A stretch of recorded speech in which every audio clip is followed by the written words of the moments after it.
Donc voilà le cabinet qui est à la disposition d'un éventuel médecin que nous recherchons depuis le mois de juin. Depuis le départ de ce dernier médecin, rien ne se dessine à l'horizon. Un vrai casse-tête pour le gérant de ce pôle santé ouvert il y a 5 ans. Pourtant ici, la patientèle ne manque pas et la structure accueille déjà 5 infirmières, un kinésithérapeute et un ostéopathe. Une absence de médecin qui pèse aujourd'hui sur toute la commune. Le premier problème qui se pose, c'est qu'il faut qu'on trouve d'abord un médecin pour en trouver un second. Ils ont tous peur, effectivement, de faire ce qu'ils appellent entre eux le burn-out.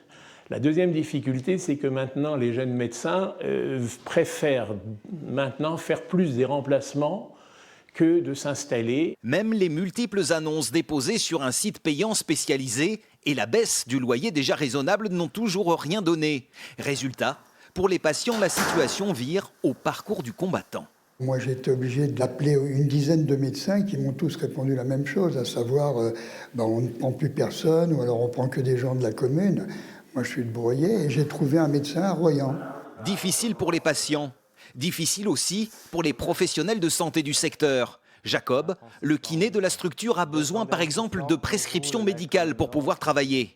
Et depuis le mois de juin, son activité ne cesse de baisser. Comme il y avait 2 médecins ici, moi facilement j'ai remplissais mes semaines, 5 jours par semaine, voilà, mon agenda il était plein. Donc là je suis descendu à 4 jours complets, voilà, 3 jours et demi, ça commence un peu de juste là. En tout cas, rien ne semble pouvoir expliquer ce désamour des médecins pour Breuillet.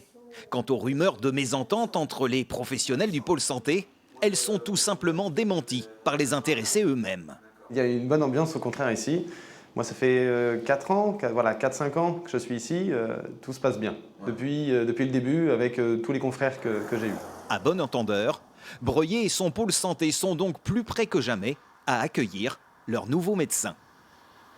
Et Breuillet n'est pas le seul cas. En Poitou-Charentes, on vous parle régulièrement du manque de médecins sur cette antenne. Pour plus de précision, Marie-Ange Christofari est avec nous. Bonsoir Marie-Ange. Bonsoir. Le vieillissement des médecins est une des principales explications. Et c'est une tendance forte de ces dernières années et de celles à venir, avec des secteurs de plus en plus tendus comme autour de Rochefort, de Royan, on vient de le voir, qui souffrent de ces départs en retraite non remplacés. C'est déjà en Charente-Maritime et en Charente justement que les médecins font le plus d'efforts de ce côté-là. Ils raccrochent le stéthoscope en moyenne entre 59 et 64 ans à l'échelle de la région. La Charente-Maritime est le département à la plus forte densité médicale. Le nombre de médecins généralistes pour 100 000 habitants y atteint 142,6 contre 111,9 en Charente. En dehors de Niort et Bressuire, les Deux-Sèvres ne sont pas beaucoup mieux lotis.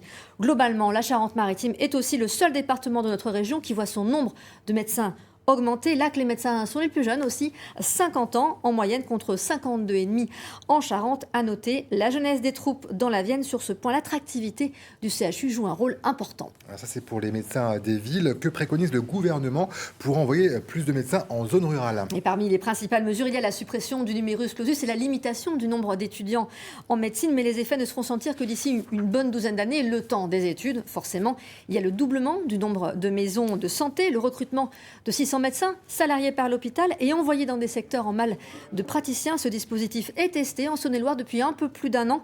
Tous les postes n'ont pas été pourvus, mais il y a eu des situations de réglées.